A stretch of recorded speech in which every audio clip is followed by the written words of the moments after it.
거기 우리가 교제하는 교회가 있습니다. 거기에 보시면 그 밴쿠버 그레이스 침례교회 있죠.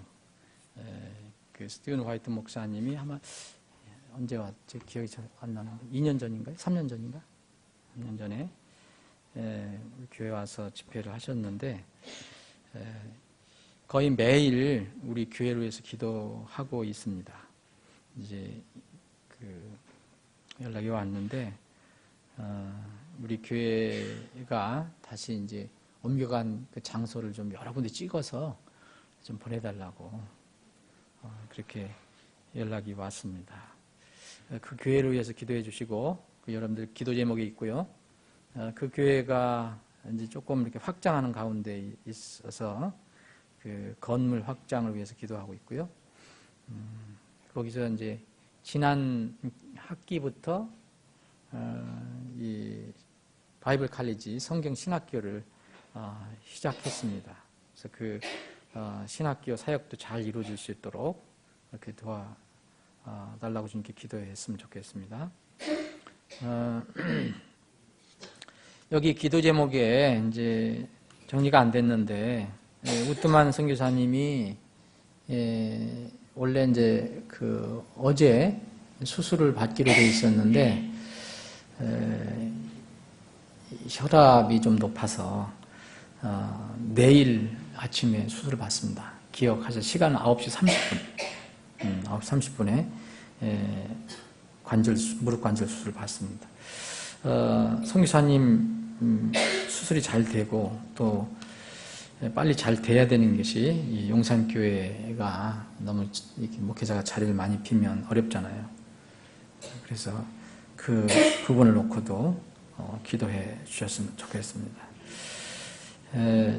김지연 자매가 이제 1월 아마 말쯤에 이렇게 수술로 아이를 출산해 갔습니다. 그래서 그 순상이 될 수 있도록 기도해 주시기 바랍니다. 말씀 나누고 또 함께 기도한 시간 갖겠습니다. 요한복음 계속 공부하는 요한복음을 보겠습니다. 요한복음 오늘은 11장입니다.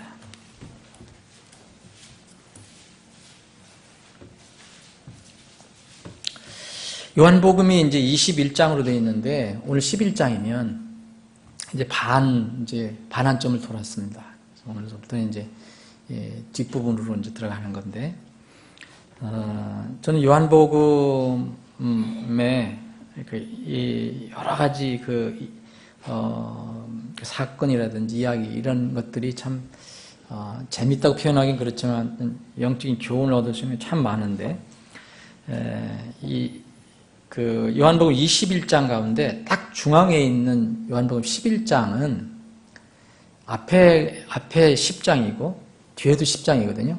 딱 가운데에 있습니다. 근데 여기는 무슨 이야기가 기록되어 있느냐면 그 나사로 사건이 기록되어 있는데 예수님이 나사로 사건을 통해서 뭐를 우리에게 계시해 주셨느냐면 부활을 계시해 주셨습니다. 부활.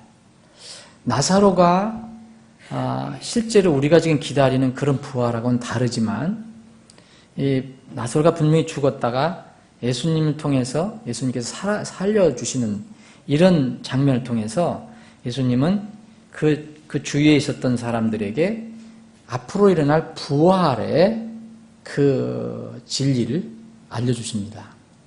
그래서 이 요한복음 11장은 그런 의미에서 우리가 지금 기다리고 있는 것은 이제 부활을 우리가 기다리고 있잖아요.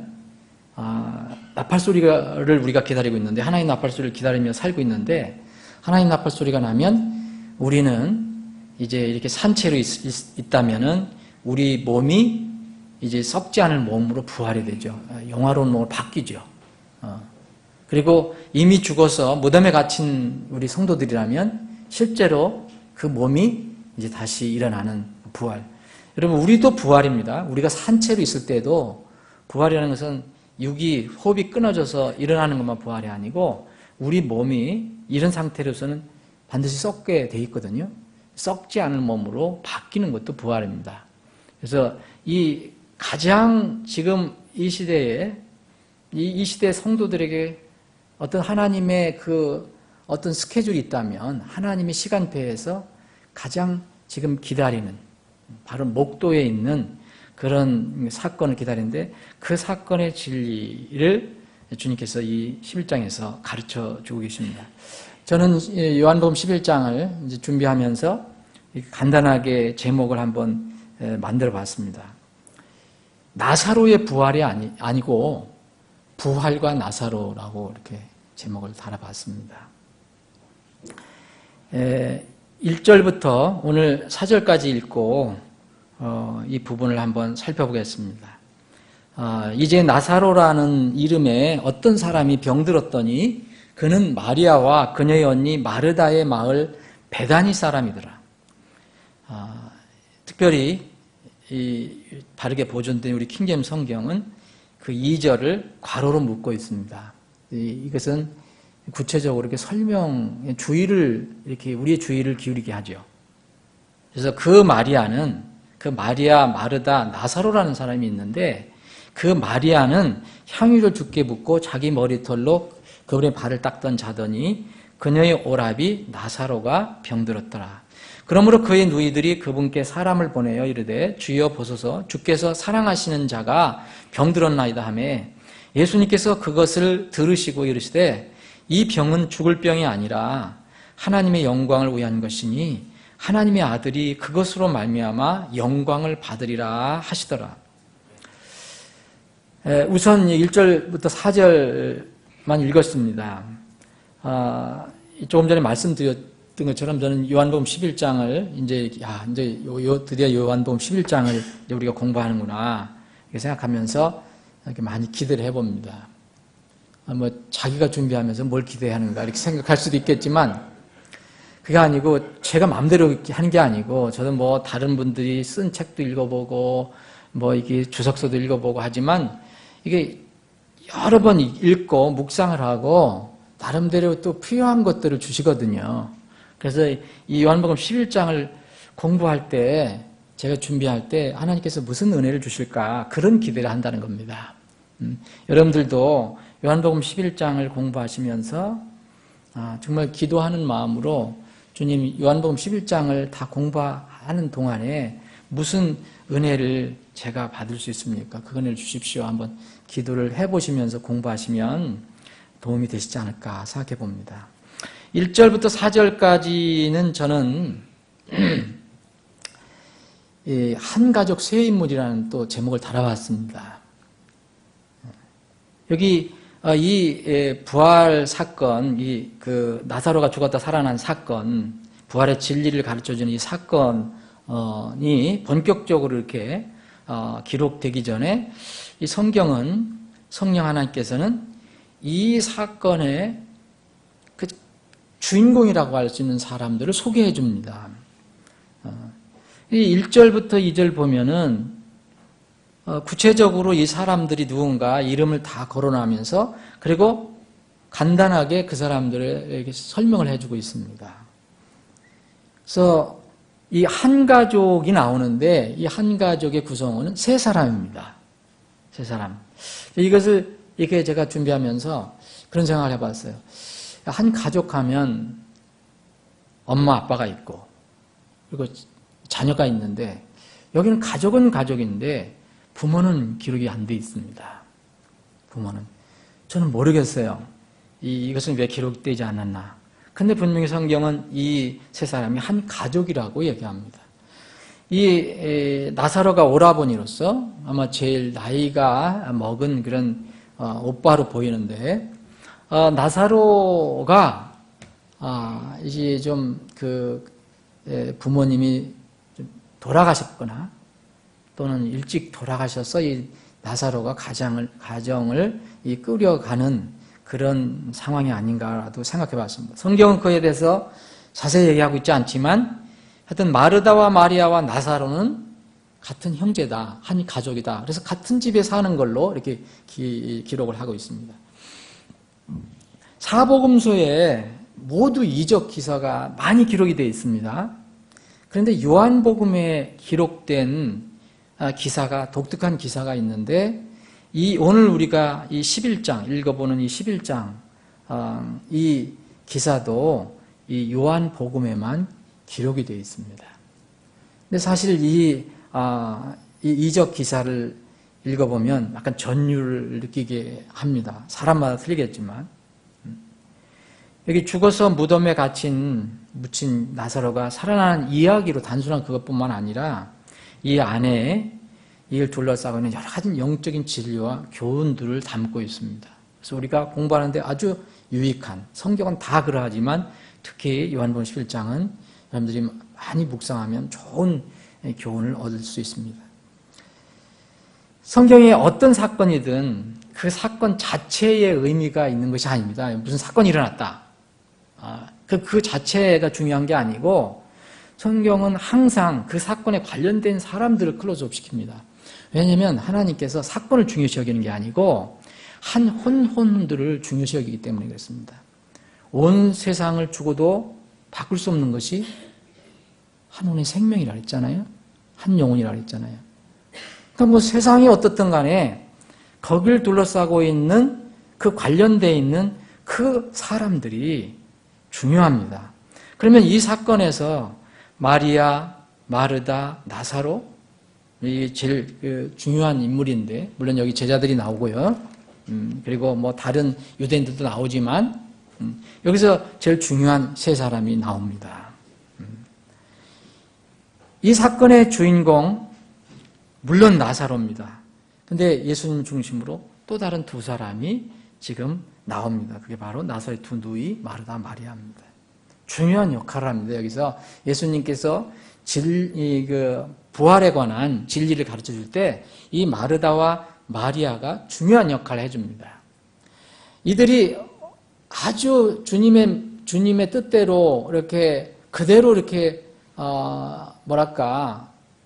이게 바르게 이렇게 말하거나 행동하지 않더라도 주님께서는 그것을 이용하셔서 진리를 가르쳐 주십니다. 이 마르다가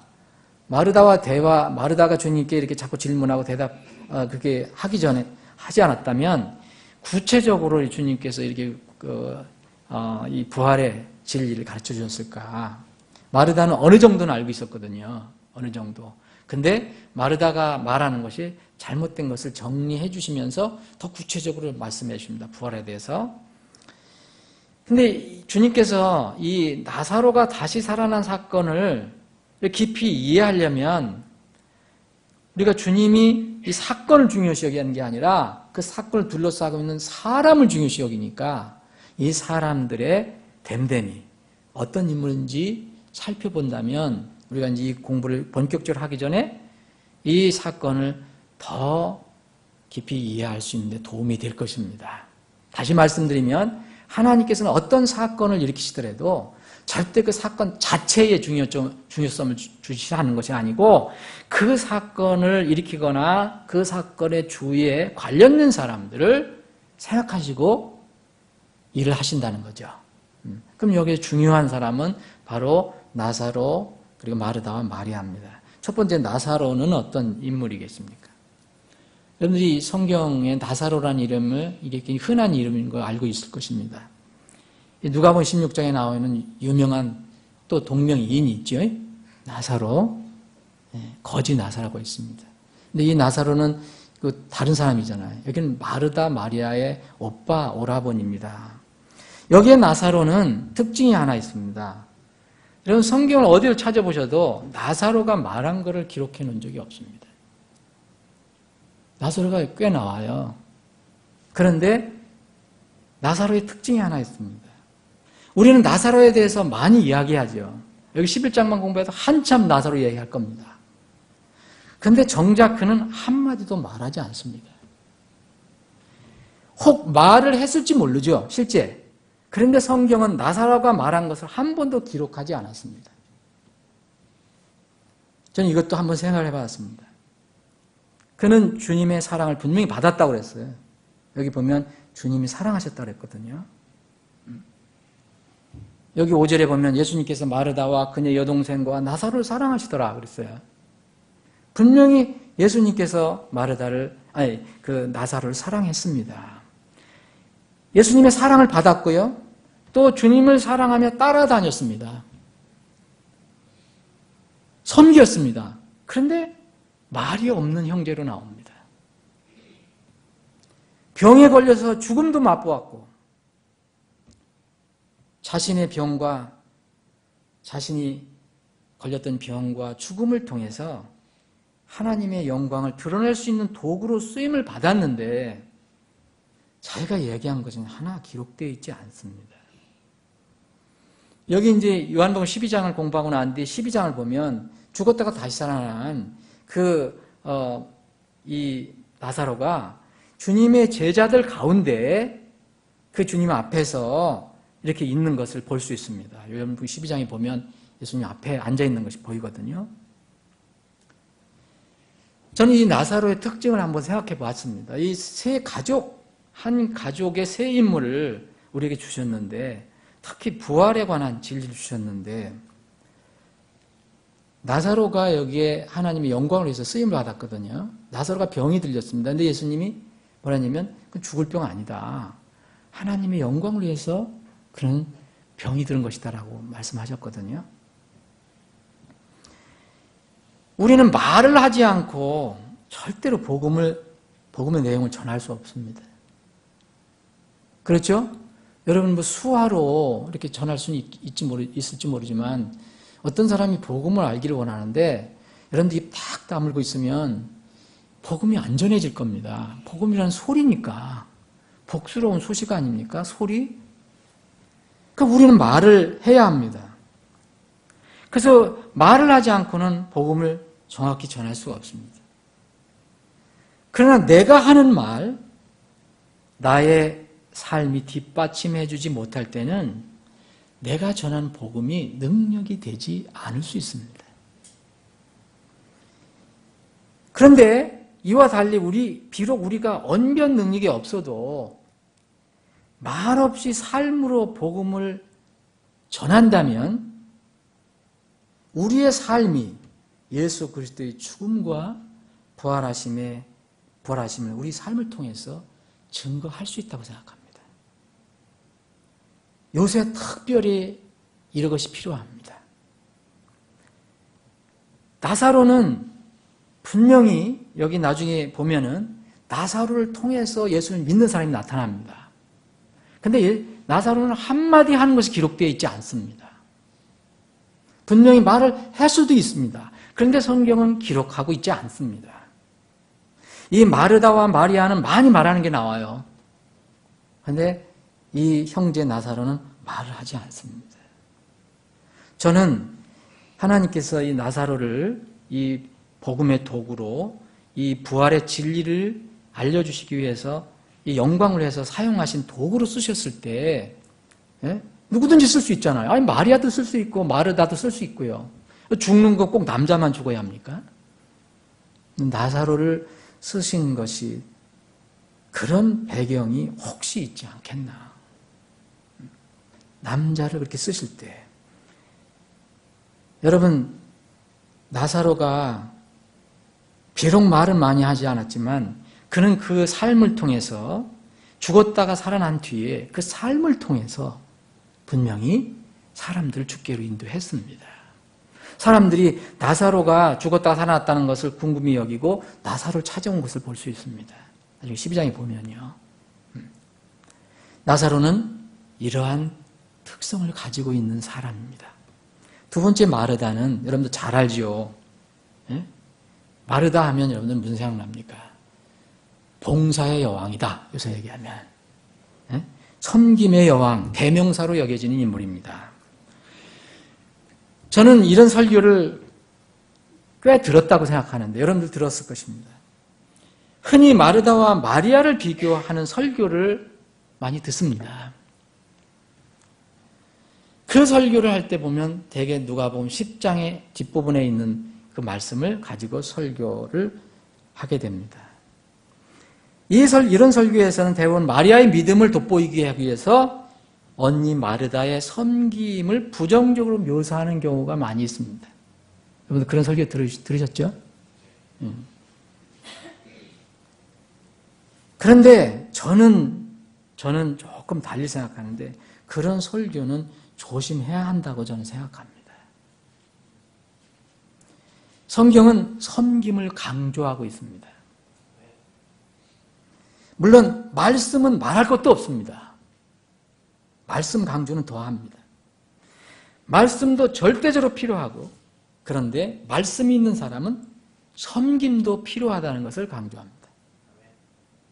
주님께서 마르다가 섬기는 행동을 탓하신 것으로 이렇게 우리가 잘못 이해할 수 있습니다. 제가 말씀드리면 누가복음 10장에 있습니다. 누가복음 10장 뒷부분에 있어요. 주님께서 마르다를 책망하신 것은 그가 섬김을 했다고, 봉사를 했다고 이렇게 책망하신 게 아닙니다. 그녀의 섬김의 동기, 섬김의 동기와 섬김의 우선순위에 문제가 있다고 책망하신 겁니다. 누가복음 10장 41절 42절에 보니까 예수님께서 그녀에게 응답하여 이르시되 마르다야 마르다야 네가 많은 일에 관하여 염려하고 근심하나 한 가지가 필요하니라. 마리아는 그 좋은 부분을 택하였으니 그것을 빼앗기지 아니하리라 하시니, 이건 뭡니까? 섬김의 우선순위. 내가 우선순위를 어디에 두었느냐, 이것을 말씀하고 있습니다.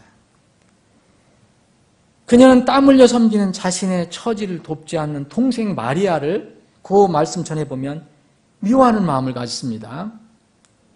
그래서 이 주님께 이르죠. 아이, 쟤 좀 지금 바빠 죽겠는데, 동생 마리아, 좀 주님께서 좀 이 바쁜 일을 도우라고 좀 해달라고. 주님께 마리아의 행동에 왜 주님 무관심하냐, 그렇게 예수님께 불평을 하는 듯이 얘기를 합니다. 여러분, 그녀의 섬김을 한번 잘 보십시오. 섬김 자체가 나쁜 것이 아닙니다. 이 섬김은 남 중심의 섬김이 아니라 나 중심의 일이 되고 말았습니다. 그 순간에는. 자, 섬김이 있다면 과연 섬김이라는 게 뭐냐, 봉사라는 것이 나 중심이 돼야 되느냐, 정말 남 중심이 돼야 되느냐, 이거를 잠시 잊어버린 겁니다. 이러한 섬김은 정말 이런 순서가 바뀌고 대상이 바뀌는 섬김은 섬기는 사람 자신을 피곤하게 합니다. 여러분들 다 경험할 수 있습니다. 저도 경험했고요. 앞으로도 그럴 수도 있을 겁니다. 사람이니까. 우리는 계속 섬겨야 합니다. 그런데 섬기면서 피곤을 느낄 때가 있어요. 육체적으로 뿐만 아니라 정신적으로. 여러분, 누가복음 10장에 있는 마르다의 그 이야기를 한번 읽어보시면 느낌을 가질 수 있을 것입니다.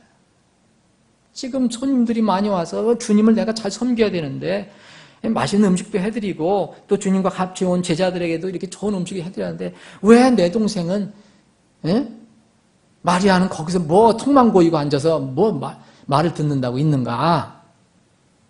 참 눈치코지도 없다. 그러면서 주님은 또 이렇게 무관심하셔.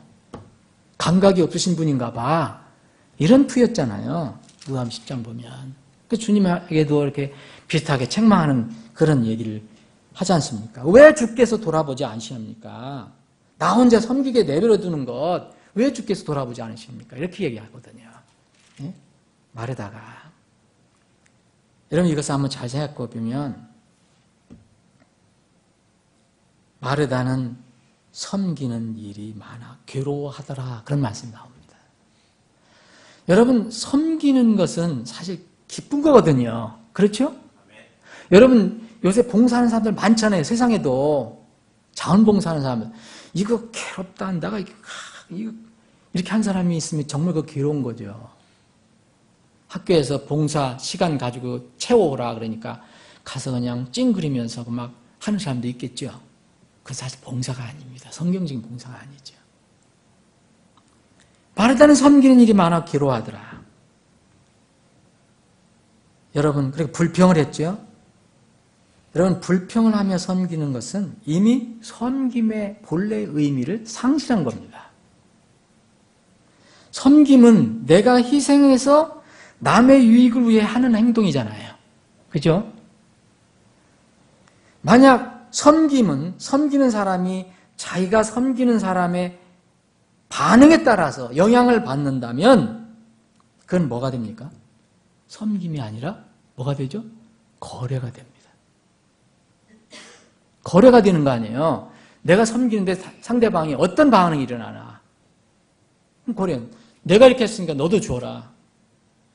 너도 주면 나도 준다. 이건 거래죠. 근데 하나님께서 우리에게 말씀하신 섬김은 그런 섬김이 아닙니다. 예수님이 우리를 위해 섬기러 오셨다고 그랬잖아요. 절대 반대 급부를 받기 위해서 예수님 그렇게 하신 게 아닙니다. 무조건적으로 그냥 주시려고 오셨죠. 악인이든 죄인이든 험악한 사람이든 그냥 불쌍히 여기셔서 그냥 주시기 위해서 오셨습니다. 자신이 만약 섬길 때, 봉사할 때 봉사 대상자, 내가 섬기는 대상, 그 자의 태도 때문에 불평과 불평이 나온다면 이미 다른 일을 섬기는 것은 그거 섬기는 것이 아니라 자신을 섬기는 것이 됩니다. 이 마르다는 나를 좀 알아달라 이거 아닙니까 지금? 예수님 왜 이렇게 무관심합니까? 마르다는 처음에 이 섬김의 진정한 의미를 몰랐습니다. 그런데 제가 보기에는 이 자기 오라버니가 살아나는 이 사건을 통해서 예수님께서 이 부활의 진리를 가르쳐주는 내가 죽으러 왔고 또 부활할 것이다라는 이런 것을 가르쳐주는 그 과정을 통해서 섬김의 진정한 의미를 깨달은 것으로 저는 보입니다. 그래서 이 처음엔 시행착오를 한번 했지만 여러분 요한복음 이 11장이 끝나고 나는데 12장을 보시면 12장에 보면 이런 말씀이 있거든요. 요한복음 12장 2절에 여전히 거기서 그들이 그분을 위해 저녁 식사를 베푸니 마르다는 섬기되, 여기는 불평불만하는 마르다로 기록하지 않습니다. 나사로는 그분과 함께 상에 앉은 자들 중에 있더라. 마르다는 섬김의 은사를 가지고 있었던 자매였습니다. 처음에는 비록 이렇게 시행착오를 했지만 이 마르다는 하나님께 주신 은사를 이제 바르게 써서 섬김의 은사를 최대한 발휘하며 살았던 여인으로 보입니다. 이 시대에는 교회에서 사람들이 섬기고 베푸는 은사를 거의 구하지 않습니다. 근데 놀랍지만 요새 사람들에게 놀랄 겁니다. 은사 찾는 사람들에게 초세기 교회는 소위 얘기하면 방언의 은사, 신유의 은사, 이런 것보다도 섬기는 은사, 베푸는 은사가 앞선 은사였다는 것을 알면 아마 그런 분들은 놀랄 겁니다. 초세기 교회는 소위 얘기하면 방언은 정말 잘못된 거지만 이 타언어들 말하는 그 은사보다 앞선 은사로 여겨졌습니다. 로마 교회에 주신 은사는 로마서 6장 12장 6절 이렇게 보시면 여러분들이 사역이면 우리가 우리의 사역하는 일로 섬기면, 사역이라는 건 뭡니까? 반드시 우리가 이렇게 이 사역자들이 사역하는 사역만 얘기하는 게 아닙니다. 원래 사역이라는 뜻은 섬긴다는 뜻입니다. 다 포함이 되는 겁니다. 사역이면 우리가 우리의 사역하는 일로 섬기며 그랬어요. 그러니까 다른 말로 하면 섬기는 일이면 우리가 우리의 섬기는 일로 섬기며 그런 뜻입니다. 또 그 뒤에 보면 주는 자, 긍휼을 베푸는 자가 나와. 이게 다 섬김이면서 은사입니다. 은사. 거기에는 무슨 방언의 은사, 신의 은사 나오지도 않습니다. 로마 교회는. 고린도전서 12장에 보면 은사가 나오는데 거기에 물론 거기 타언어들이 나옵니다. 근데 타언어들 앞에 돕는 은사가 나와요. 돕는 것들과 여러 가지 타언어들이라. 여러분, 이런 은사, 주님의 교회는 이렇게 마르다와 같이 섬기는 은사들이 필요합니다. 그래야 교회가 튼튼히 갈 수 있습니다. 어떤 사람들은 말씀만 듣는 거 물론 중요합니다. 여러분 말씀 만날 듣고 나가지 않으면 무슨 소용이 있습니까? 말씀 없이 나가면 문제지만 마르다는 여러분요 마리아 여러분 마리아는 이제 마리아 세 번째 인물 마리아입니다. 마리아는 말씀만 들은 것으로 오해하면 안 됩니다. 누가복음 한번 보겠습니다. 누가복음 기왕에 본 거. 누가복음 보면 누가복음 39절에 보면 그녀에게 마리아라는 동생이 있더니 그랬잖아요. 네, 누가복음 10장. 누가복음 10장. 38절에 마르다가 나오잖아요. 어떤 마을에 이제 예수님 들어가시니까 마르다라는 어떤 여자가 그분을 자기 집으로 받아들인 거예요. 사실 받아들인 것이 마르다였거든요. 그래서 이제 처음에 불평한 거죠. 이제 자기가 받아들이고. 마리아라는 동생이 있더니 여러분 거기에 성경을 보면 킹제임 성경을 보면 정확히 돼 있어요.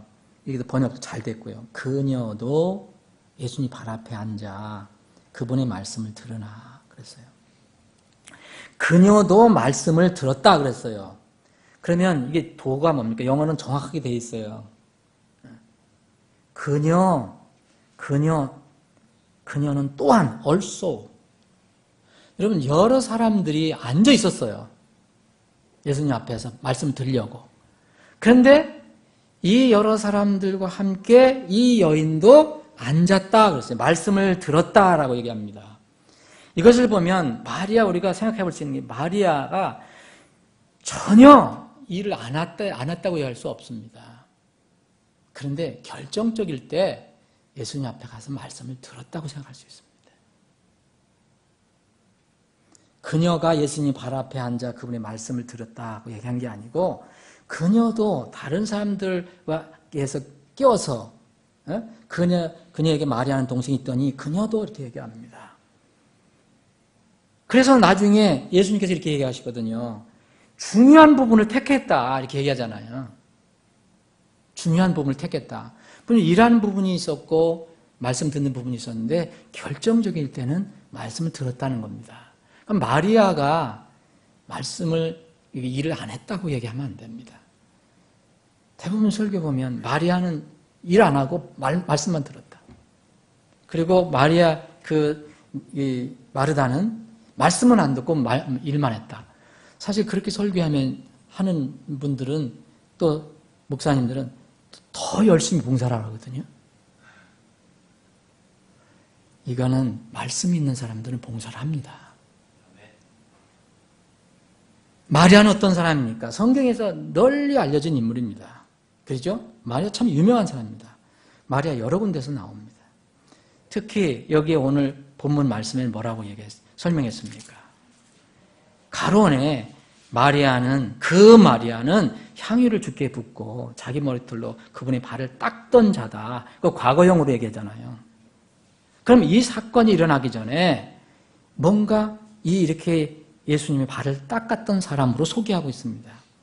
그런데 이 사건 전에 이렇게 잘 살펴보시면 이 말씀이 마리아가 여기에 보면 6월절 이틀 전에 예수님에게 나드 향유를 부은 여인이 곳곳에 나오는데 마태복음 26장, 마가복음 14장 그리고 이 누가복음 7장은 정확한 시점을 얘기하지 않는데 마태복음 26장하고 마가복음 14장에는 6월절 이틀 전에 예수님께 나드 향유를 부은 여인이 나옵니다. 이름은 안 나옵니다.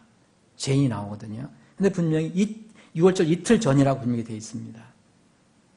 근데 여기 이 사건 전에 마리아가 실제 향유를 주께 붓고 머리털로 그분의 발을 닦았던 사건이 어떤 것인가는 성경이 정확히 얘기하지 않습니다. 우리가 한번 생각해 볼 수 있습니다. 그럼 마태복음 26장 그리고 마가복음 14장에 있는 것이 마리아라면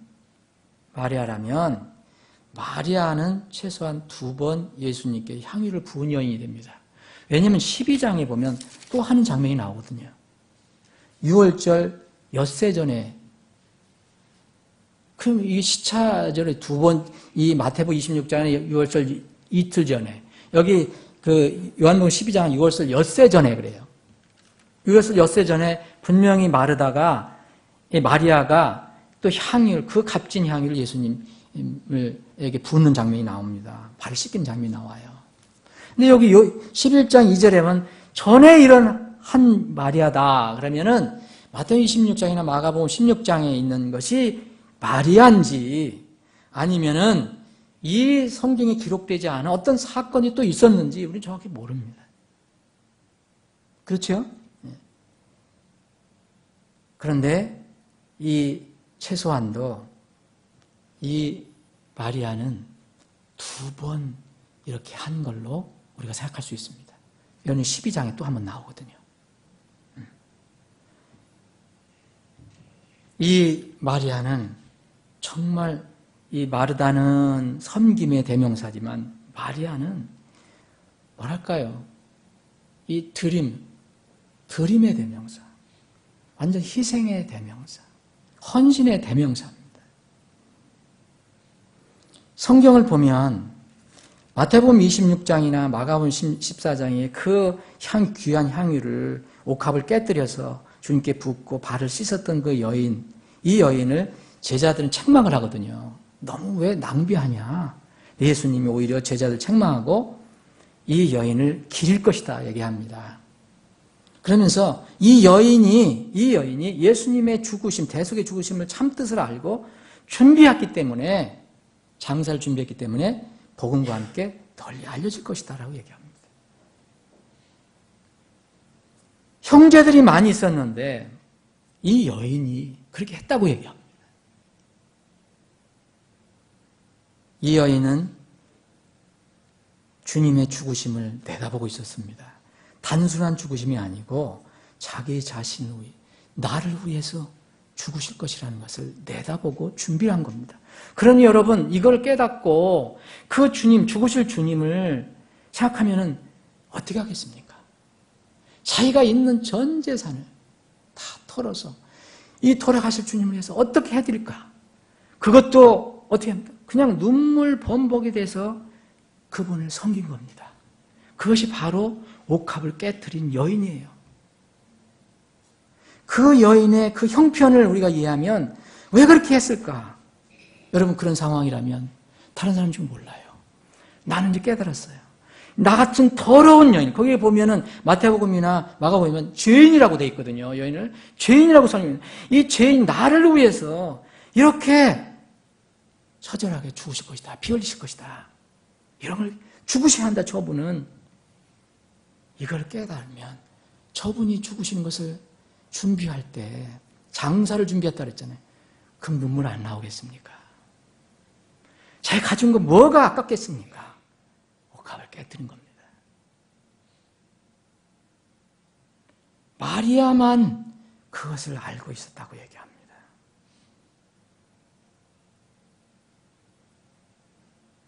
당시 값진 나드 향유는 옥합이라는 곳, 이 설화석고라는 건데 그 용기에 담아서 보관했습니다.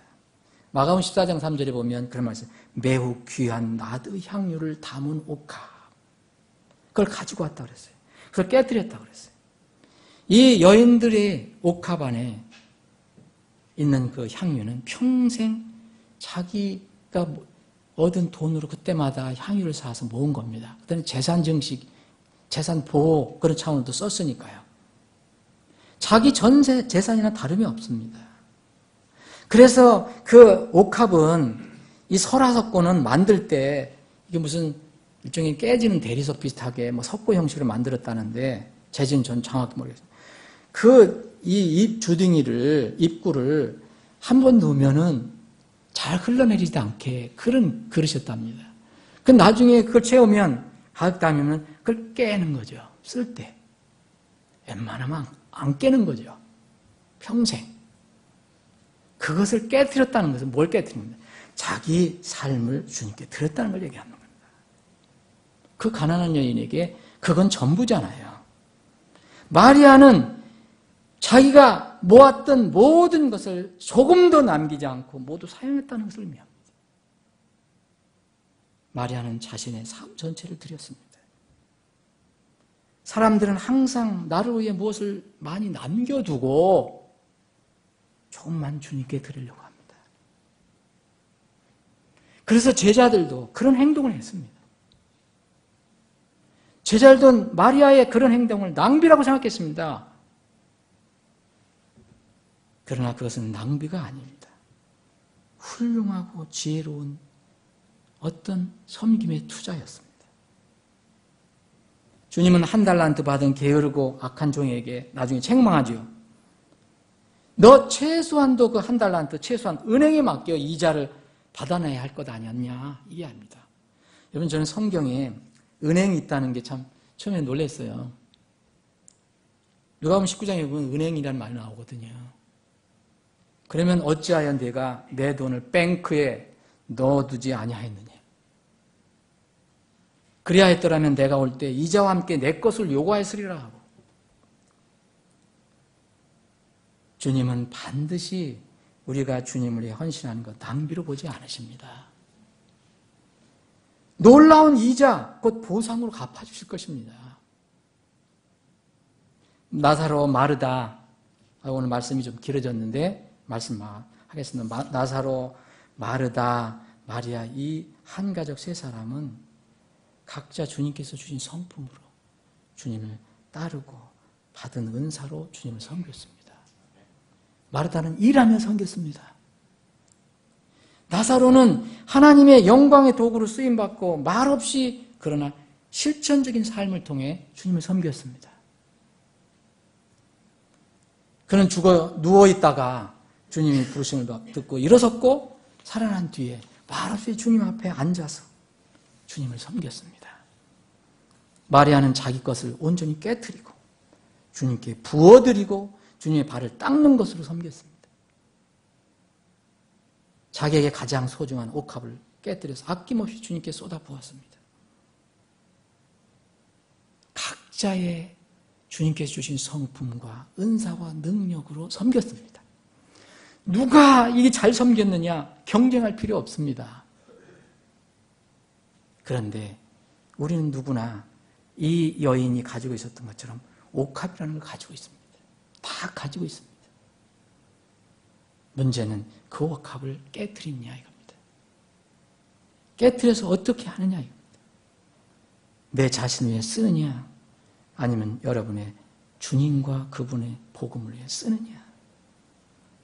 그 옥합이 깨어지지 않는 한 향유는 절대 향기를 발하지 않습니다. 옥합이 깨어져서 그것이 주님에게 부어져야만 그 향기는 진동을 합니다. 우리는 그리스도의 향기라고 이야기합니다. 어떻게 그리스도의 향기를 풍길 수 있습니까? 내 향유 옥합이 깨어져야 합니다. 깨어지지 않으면 향기 나지 않습니다. 세 사람은 한 가족의 세 구성원이었지만 각자의 성품대로 믿음의 분량대로 주님을 섬겼습니다. 우리는 한 가정의 구성이자 또 교회의 지체들입니다. 각자 지체는 똑같은 사람이 하나도 없습니다. 분량과 능력과 성품과 은사도 다 다릅니다. 그런데 섬기는 대상은 똑같습니다. 이것이 교회입니다. 여러분 어떻게 섬기고 있습니까? 아버지 하나님, 오늘도 모이게 하시고 말씀을 나누게 하시니 감사합니다. 우리가 이 땅에 사는 동안 주님을 뵙기 전에 이 땅에 사는 동안 이 삼남매처럼 주님을 섬기기를 원합니다. 아버지 하나님, 특별히 이 시간 기도하기는 우뚜만 선교사님 내일 아침에 수술 받습니다. 수술이 잘 될 수 있도록 도와주시고 건강 회복해서 교회를 잘 섬기는 데 부족함이 없도록 도와주옵소서. 주님, 사역자를 위해서 또 하나 기도합니다. 대구국제침례교회 피스 목사님 지금 피부암으로 인해서 하와이에서 치료를 받고 있습니다. 좀 의중하다고 하는 사람도 있고 치료를 잘 받을 수 있다고 하는 사람이 있습니다. 본인에게 아직 직접 이야기를 듣지 못했습니다. 주님, 그러나 주님은 그 형편을 아실 것입니다. 꼭 치료해 주셔서 완치시켜서 다시 본래의 자리에 돌아가 그 교회를 잘 섬길 수 있도록 도와주시길 원합니다. 아버지 하나님, 오늘 머릿속에 기도하는 주의 백성들의 기도를 들어주시고 응답해 주옵소서. 거룩하신 예수님의 이름으로 기도합니다. 아멘.